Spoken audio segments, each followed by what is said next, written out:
la ruptura muscular, pero no ha roto la aponeurosis o la fascia, ¿ya? Que lo contiene, va a generar un hematoma, un sangrado considerable y puede aumentar la presión de ese compartimiento, ya que eso se conoce como síndrome compartimental. Bien, que el síndrome compartimental es una emergencia traumatológica. Hay que realizar una fasciotomía descompresiva. Si es en el antebrazo, desde el codo hasta la muñeca la incisión. Si es en el brazo, desde el codo hasta la axila. Si es en el muslo, desde la ingle hasta la rodilla. Y si es en la tibia o en la pierna, desde la rodilla hasta el tobillo. Se trata de descomprimir todo eso. O puede generar un hematoma a nivel ya subcutáneo que hay que estar observándolo. ¿Por qué digo observándolo? Porque si hay el hematoma, o tiene dos caminos. Uno, que se absorba, o dos, que se encapsule y se empiece a abscelar. Hay que entrar a drenar ese hematoma. ¿Ok? Pero el tratamiento en un desgarro muscular es netamente reposo, hielo, compresión y elevación. RICE. ¿Ok? Las rupturas musculares no se operan, el músculo no se sutura. ¿Ok? Fractura. Pregunta de examen de la definición. ¿Qué es una fractura? Es la solución de continuidad ósea y o cartilaginosa. ¿Por qué cartilaginosa? Porque en los niños está el cartílago de crecimiento. Entonces, para clasificar las fracturas hay unos puntos de grado, según su etiología, según la disipacia de su traumatismo, que tenemos de alta energía, baja energía, fracturas por estrés, fracturas patológicas. Las fracturas por estrés son aquellas que son causadas por microtraumatismos constantes y repetitivos sobre un hueso. Tenemos la fractura del cadete o la del soldado, que es la fractura de la cabeza del segundo metatarsiano, por la marcha constante y repetitiva que realizan estos pacientes, va provocando microtraumatismos a nivel de ese hueso y puede provocar la fractura. Tenemos también las fracturas patológicas, que son causadas principalmente por los tumores. ¿Okay? Según la extensión del trazo, fracturas completas e incompletas. Aquí creo que es una fractura completa. No sé, me confirman si es. Sí, ¿no? Completa, ¿no? Según el mecanismo de producción. En el mecanismo de producción tenemos de dos tipos: mecanismo directo y mecanismos indirectos. Mecanismo directo, la noxa llega al sitio de la fractura. Indirecto, la noxa es lejana al foco de la fractura. Directo, yo agarro un bate, le doy en el brazo a su compañero y lo fracturo. Directo. Indirecto, yo a su compañero lo empujo por las escaleras, cae con las manos y se fractura el codo. Esos son los mecanismos, directo e indirecto. Y dentro de los mecanismos indirectos tenemos 5 tipos, que son por tensión o tracción, dos fuerzas que se alejan, provocan fracturas por arrancamiento. Fracturas por compresión, las fuerzas se acercan entre sí, comprimen. Por torsión, una en sentido horario, otra en sentido antihorario, torsión. Por flexión, como si estuvieran quebrando una rama, por flexión. Y por último, cizallamiento. El cizallamiento es este deslizamiento. Son dos fuerzas que se acercan entre sí, pero en diferentes ejes. Eso es el cizallamiento. ¿Ok? Tenemos por la lesión tisular fracturas abiertas, fracturas cerradas, según su localización anatómica, fracturas epifisarias, metafisarias y afisarias.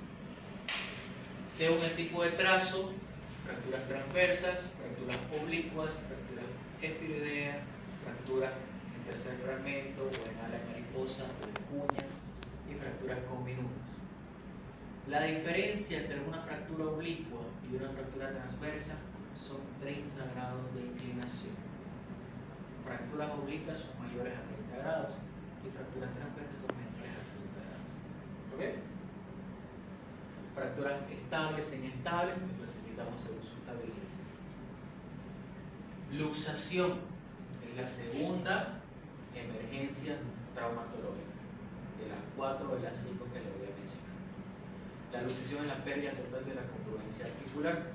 La articulación está formada principalmente por dos huesos, ¿ya? Y la pérdida de ese contacto es una luxación. ¿Okay?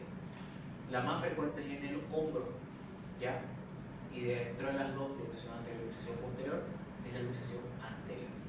Entonces el paciente va a llegar con este signo, así, ingresa a su consultorio.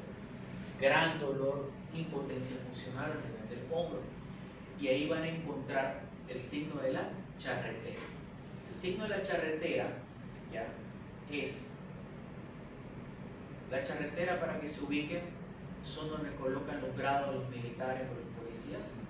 Entonces va a tener como una hombrera clínicamente. Van a tocar y lo van a sentir deprimido. Entonces es el signo de la charretera. Hay que reducir inmediatamente ante una luxación. ¿Por qué? Porque mientras más pasan las horas, mayor probabilidad de necrosis por la compresión que están realizando los vasos sanguíneos que irrían ese hueso. Entonces, si ustedes lo dejan pasar, se va a ir necrosando o teniendo un daño a nivel tisular. Bien.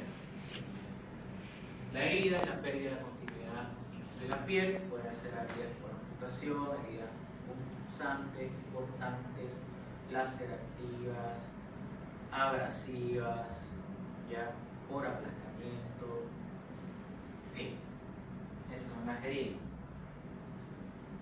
Y fracturas expuestas, la tercera de las cuatro emergencias traumatológicas. La fractura expuesta es la solución de continuidad del tejido iocartilaginoso que entra en contacto con el medio externo. ¿Okay? ¿Es una emergencia traumatológica? Sí, es una emergencia traumatológica que después vamos a tener solo una clase exclusiva de este tema. La clasificamos con la clasificación de Bustilo y Anderson. La clasificación de Bustilo y Anderson, ¿ya?, toma principalmente dos parámetros. Uno, y el más importante, escuchen bien, el más importante, el grado de contaminación. Y segundo, o secundariamente, el tamaño de la herida. Bien, entonces, teniendo en cuenta estos dos parámetros, ya nos dan la clasificación. La Bustilo Anderson tipo 1 es una herida menor a 1 centímetro y el grado de contaminación es leve. El grado 2, la herida es de 1 a 10 centímetros y el grado de contaminación es moderado. Y la tipo 3, ¿ya?, es una herida ya mayor a 10 centímetros con alto grado de contaminación y se subdivide en A, B y C.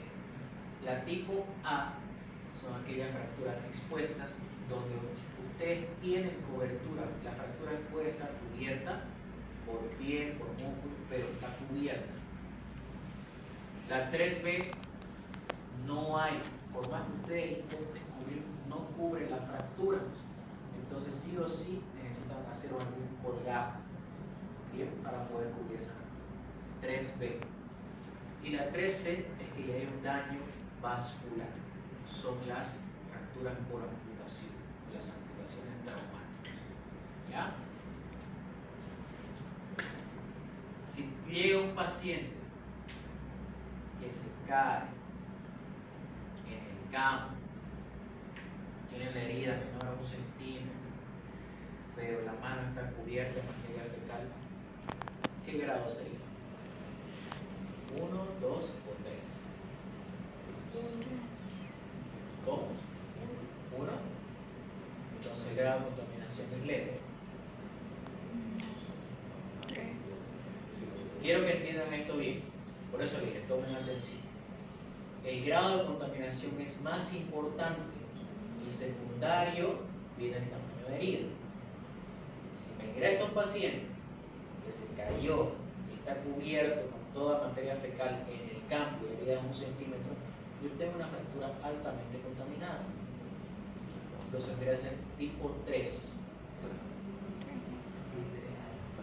3 es el alto grado de contaminación. Ahora, dentro de las 3, A, B o C. 3A, 3B o 3. 3A. ¿Por qué? Porque hay piel que lo cubre, la herida es pequeña. Pero por más que sea la herida pequeña, es alto grado de contaminación. Es muy diferente a una señora que se cae en su casa en piso de azulejo donde limpian todos los días. Ahí el grado de contaminación es leve. ¿Ya? Entonces debería ser una tira de sol 1. Bien. Preguntas. Ya. Las primeras emergencias son, las emergencias traumatológicas son 4 y se añadió una quinta más. 1, fracturas expuestas. 2, síndrome compartimental. 3, luxaciones. 4, artritis séptica, que son las infecciones en las articulaciones. Y la quinta, considerada una emergencia traumatológica, son las fracturas en niños con compromiso vasculonervioso. Esas son las 5 emergencias traumatológicas. ¿Ok? ¿Alguna otra pregunta más? Aquí los las 5, claro, las 5 que son pain, que es dolor, ¿ya? Pulsos periféricos, ¿ya? Dolor a la movilidad, a la extensión, principalmente la masa muscular. Hay también el aumento de la presión tisular, por eso lo medí. Pérdida de pulsos, ¿ya?